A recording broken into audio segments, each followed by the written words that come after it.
appearance. It's his 13th season with this his only club, for whom he's scored 204 goals, 47 of them penalties. And alongside him, another seasoned campaigner with over 200 career goals. But Mark Hughes has still to open his account for Southampton after 30 games. And a goal would also be welcome for Dion Dublin, who scored 9 times in his first 7 matches for Aston Villa, including a hat-trick at Southampton, but since mid-December has managed only 1 in 13 games, and that a penalty. But he is playing with a groin injury and will have surgery at the end of the season. Villa recall Alan Thompson after suspension, and it's at the expense of Lee Hendry, despite his goal at Leicester on Tuesday. There's no starting place either for Paul Merson, who scored for the reserves in midweek.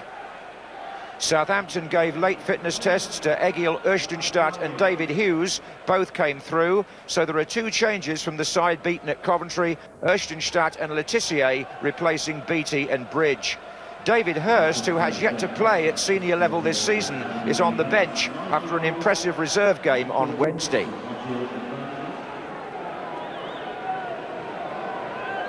Neil Barry starts the first leg of what's a busy weekend for the Villa Park staff, and maybe a tiring one too for the playing surface, because in less than 24 hours Arsenal and Manchester United will play their semi-final here.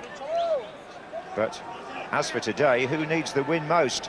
Aston Villa to end their startling loss of form, or Southampton, who badly need to improve that woebegone away record? Villa are playing from left to right, Southampton in the stripes. This is Colleter, the French left-back. And Steve Stone up against him today. Joachim for Villa.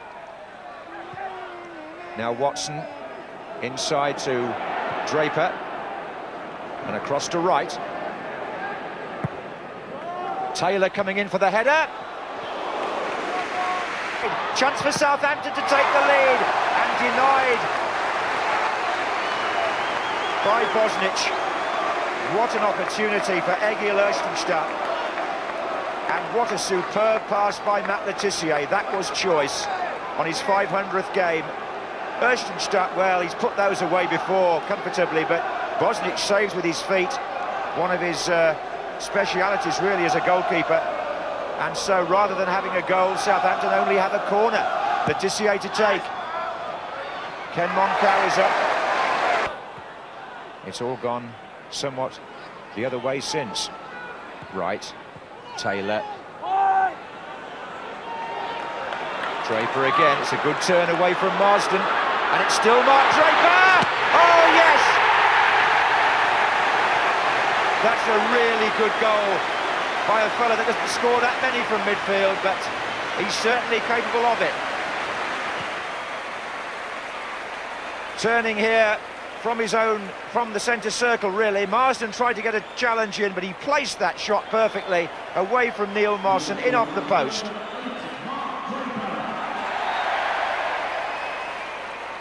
So it's Villa 1, Southampton 0, and Draper's second of the season.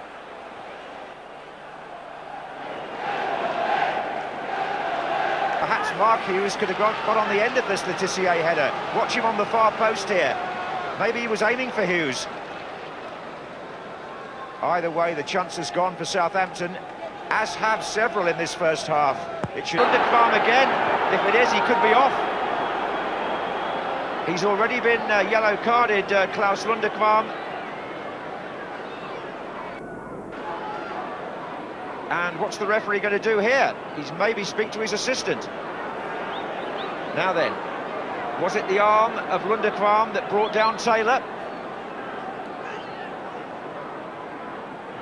And the 2 officials are having quite a consultation about this. Taylor is away. Lundekvam definitely brings him back with his arm. And a player who's already had the yellow card. Now David Jones will be worried. What's going to happen here? Was the linesman already flagging for offside, perhaps, is one of the questions here. And if he was, then the offence doesn't matter. And will the yellow card be rescinded, or won't it? Yellow, and at last, it's red. Well, I must say, I thought that had to come. Southampton are complaining because I have a feeling the referee has given the free kick the other way. That's what the argument's about now. They're surrounding him.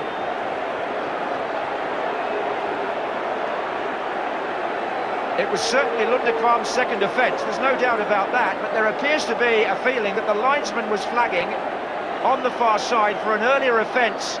Something like this happened in the World Cup in the Germany-Croatia match.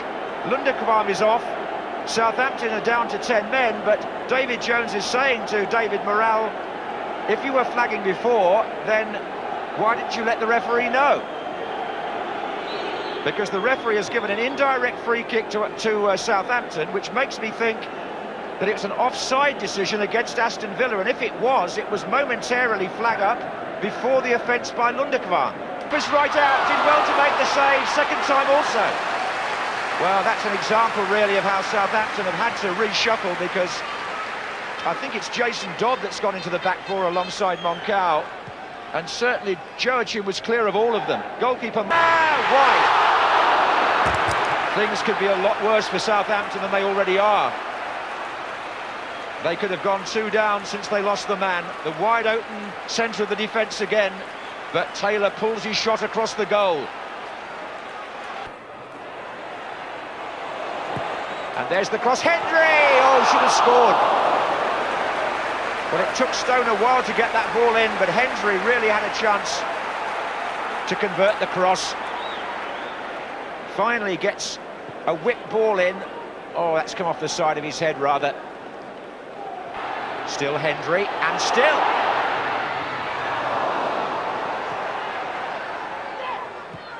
Watson finds Stone, now Merson, Joachim's unmarked. But it was a shot rather than a pass. Jim! Aston Villa, 2-0. What a ball by Merson. Joachim takes the congratulations, the top scorer gets another, but whatever problems Paul Merson's got in his life, the one certain thing is he's got a real football brain, and that was an exquisite pass. Not the first good thing he's done in the short time that he's been on, but good enough to give Joachim the chance to lob it over Neil Moss, and Villa are 2-0 up. But that is measured passing, perfectly weighted, backspin on the ball, giving the striker every chance to get there in front of the goalkeeper, and Joachim certainly did that. It's his 13th goal of the season for Aston Villa. But running by Merson, look at this. Oh, the whistle's gone. This will not stand. It would have been Villa's third, and a fitting reward for the way Merson's played since he came on in the 58th minute, but the referee has penalised him here. It's a handball offence, is it? As he gets the ball down, does he touch it with his arm? That would appear to be the decision. This is Hendry into Merson. Oh, with a great ball. Dublin, Taylor, Villa starting to look a little bit more menacing now. This is Stone. Steve Stone round the outside, and Dublin! Big smile from Dion Dublin. Only his second goal in 14 games. But look at Steve Stone here on the right, that's perfect wing play. The cross dropped right onto Dublin's head, and he makes it 3-0 to Aston Villa and condemns Southampton to another away defeat. But as far as the home fans are concerned, confirms Aston Villa's first victory in 11 games. And they're going to give Aston Villa supporters able to celebrate a win for the first time since mid-January. That'll please John Gregory. They were well worth it too. It could have been more than 3 in the second half. Joachim scored the second. Merson was an inspiration when he came on just before the hour. Passed the ball around as though he was running the match, but Matt Letizia, who embraces him, played one delightful ball early on, which Southampton will look back on, as indeed they'll look back on the sending off of Lundekvarm, which committed them to playing more than half the match with only 10 men. Having said that, Villa were good winners.